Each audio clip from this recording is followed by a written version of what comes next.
You felt it, right? That kind of sinking feeling in your gut when you're scrolling and you see a digital mob just tearing someone's life apart.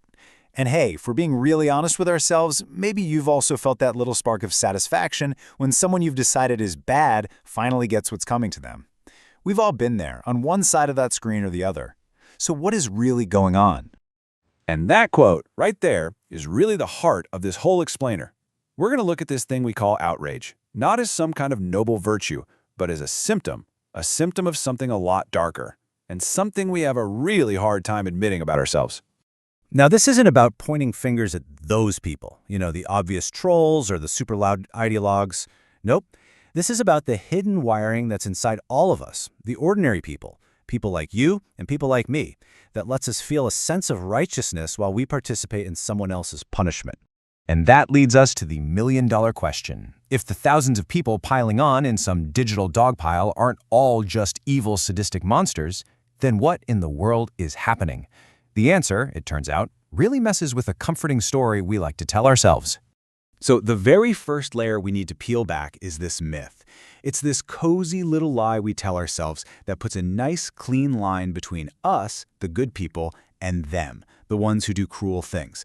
It's a simple story, for sure, but it's also dangerously wrong. See, on one hand, you have the easy explanation. Cruelty is for the really, really bad people. That makes the world feel neat and tidy. But then you have the much more disturbing truth that both history and psychology keep pointing us to, that cruelty is often just the result of ordinary people, well, not thinking. The philosopher Hannah Arendt actually gave this a name. She called it the banality of evil. It's not some big, theatrical, mustache-twirling villainy. It's way simpler. It's the everyday refusal to just stop and ask, wait, what does my action actually mean for the real, live human being on the other side of the screen? And this is a perfect illustration of how that works online. Think about it. In a digital mob, you're not the one person pulling the lever, you're just one voice in a crowd of thousands. The moral weight of the total damage gets spread so thin that your little piece of it feels like nothing at all. It feels weightless. But it gets even deeper than just not feeling the bad stuff.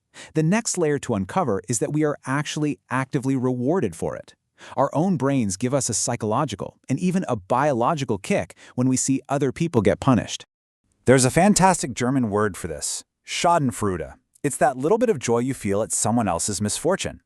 Now, it's easy to get all judgmental about that. But here's the wild part. This isn't some newfangled problem. It seems to be a fundamental, maybe even evolutionary, piece of our basic wiring. And neurologically, it works almost like an addiction circuit. First step, you judge someone as bad. You simplify them. Step 2, you watch them get punished. This literally activates the same pleasure centers in your brain as good food or sex. And what's the final payout? You get this clean, simple hit of feeling dominant. You're not really seeking justice. Your brain is seeking that little jolt of pleasure.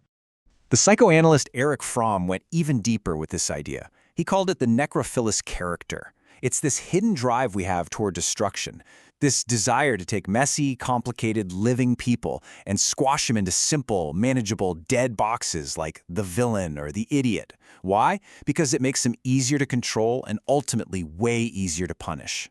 Online, this is the engine that drives all dehumanization. Okay, so we've got thoughtlessness, and we've got a pleasure circuit. What's the final ingredient that weaponizes all of this? It's the powerful, corrosive force of resentment. The philosopher Friedrich Nietzsche had a word for this too, ressentiment. It's basically the psychology of people who feel powerless. Because they can't actually exert power in their own lives, they perform a kind of mental judo. They flip their frustration into moral condemnation. They find a righteous cause that finally gives them a license to be cruel in a way they couldn't justify otherwise. And the digital world has absolutely perfected this entire system. It creates a technological version of what psychologists call distance, the same thing they saw in those famous Milgram and Zimbardo experiments. Because your little comment or your share feels so small and so far away from the target, you never have to feel responsible for the total devastation it helps create. So, all of this brings us from a general explanation directly to, well, to you, to the pretty uncomfortable choice that all this knowledge forces on us. Because just understanding how these systems work, that's not enough, not even close. And this is the bottom line, really. Understanding the machinery doesn't make you innocent.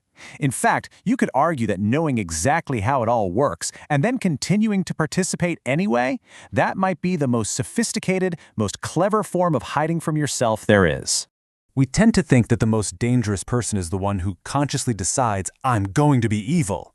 But maybe the most dangerous person is actually the one who has just stopped choosing at all. The person who just passively drifts along with the crowd, never bothering to exercise the real, difficult friction of independent moral thought. And that leaves us with a really direct and, yeah, probably pretty uncomfortable question. And I want you to just sit with this for a second.